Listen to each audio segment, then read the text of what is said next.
finished the outside of the trailer, what I'm doing on that. We'll go and have a look at that in a minute. I've been getting the gear together to do the inside power on the trailer. And we'll have a look at that now. But my whole aim of this trailer is to end up when I'm out there with a cup of coffee in my hand, no matter the time of day or night. So if I wake up and I want a cup of coffee in my hand, I can percolate a fresh one. That's my whole idea. It's not my wife's idea, it's my idea.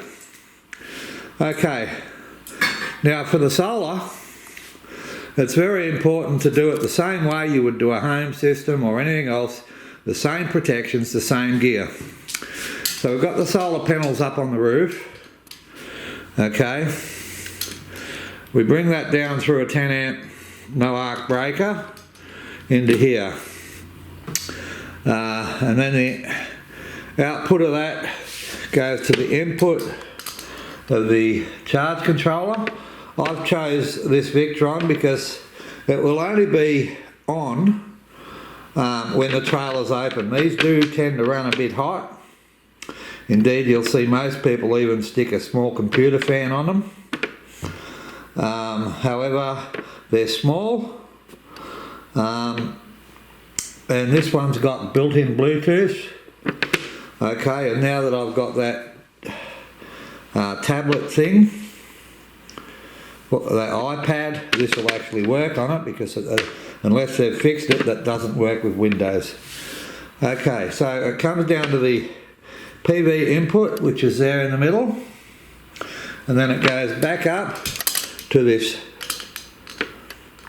20 amp one through the battery. So you go through the battery now, so you go PV, then out here into the 20 amp, and then out to your batteries.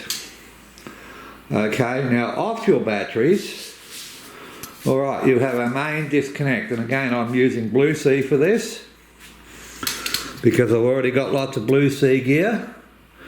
And then I've got two fuses.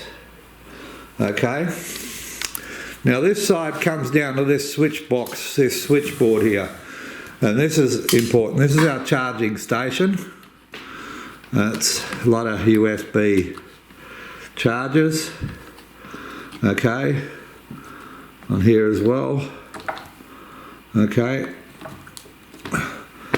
and this is going to charge all of our gear, the metal, because we're going to incorporate this with a bit of gem prospecting or noodling.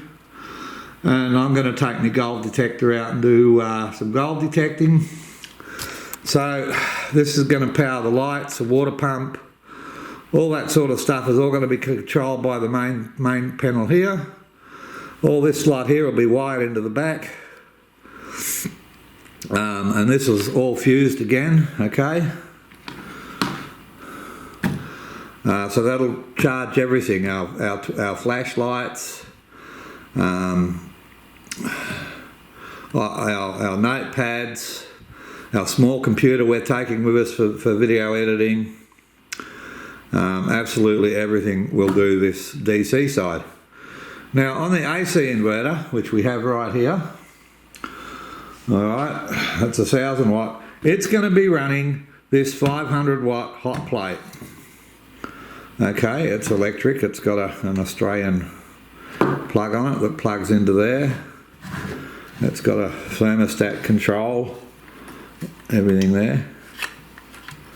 Okay, and on that hot plate is going to be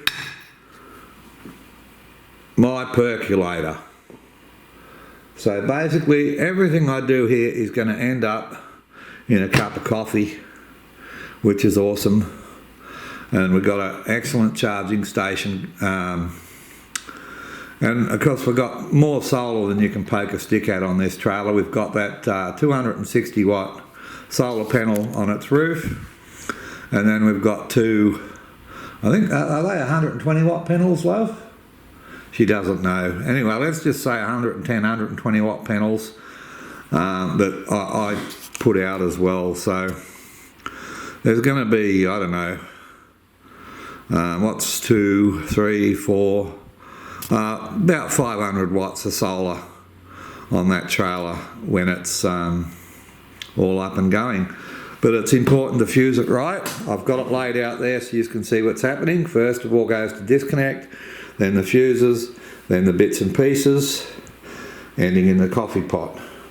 And on the input side, the solar side, that's done exactly the same as the house is done.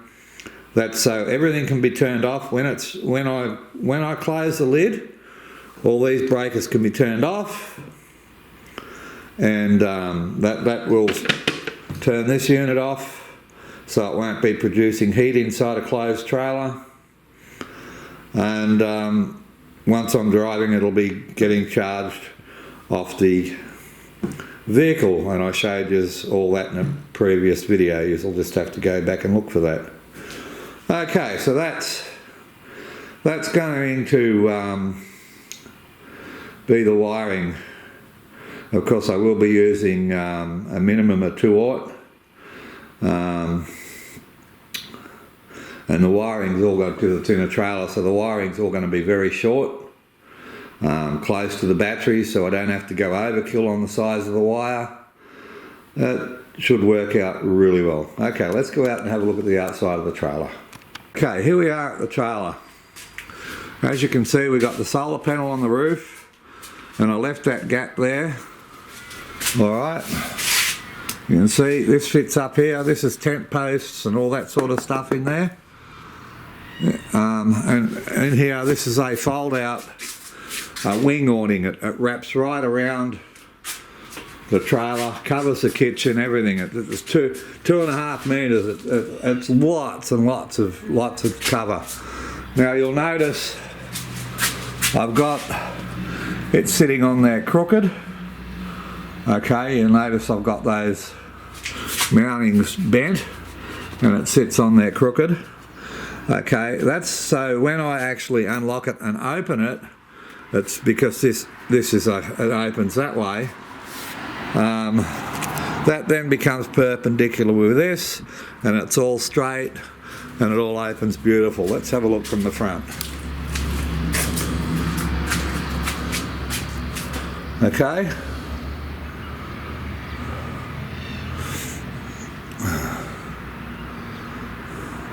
So we just had Tropical Cyclone Marcus go past. This is the aftermath of him. We're making a bit of solar today. The last 2 days have been pretty hard.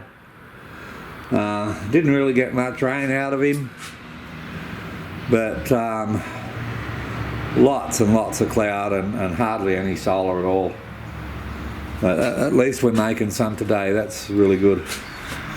Alright, so there's a little update video. When I wire it all inside, I'll show you. I've just been basically waiting for stuff to arrive that I had on order, and yeah, I'm still waiting on a few things to get here. If those new batteries don't turn up shortly, I'll just have to use ordinary batteries until they get here.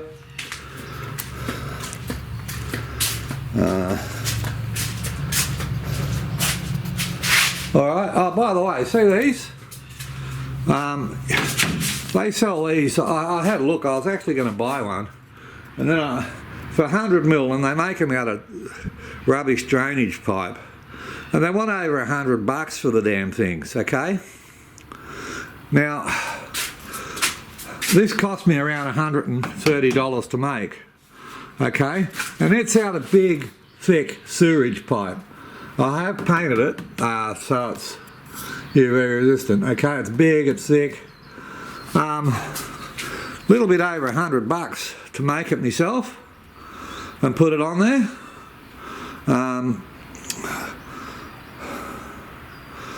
This length of pipe here and this joint I already had.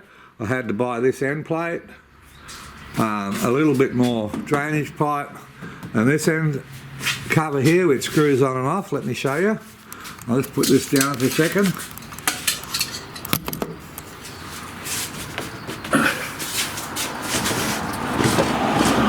I've just got to put a wire retainer on this so when I open it I don't lose it.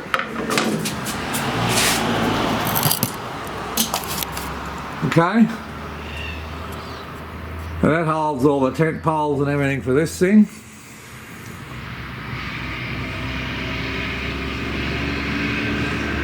Which is totally awesome, and that's why I put this solar panel off center. Remember I told you, yes I know it's off center, but I'm mounting other gear here. Well, now you can see what I've mounted. I'll try and find a picture of this type of annex when it's all awning, when it's all put out, okay? But as you can see, this is a 2.5 meter ripstop material, pretty heavy. It goes out 2.5 meters from the trailer, which is heaps enough. And we haven't leveled it out or anything. And again, I will just make up a small piece that'll clip up here and clip down onto the underside of this, because this is a north sunset facing panel. The other two panels go out north facing as per usual. But you can see there's plenty of room in the kitchen. It's all under cover in the shade, and I'm sure as we get closer, as we put it up more and more, we'll get faster with it. There's no peg, it's just tied to one of the loops on the trailer. You can peg it down if it's windy, but as it is there, that's pretty good. Let's come back this way, have a bit of a look. You can see there's heaps of room in there. Heaps and heaps of room.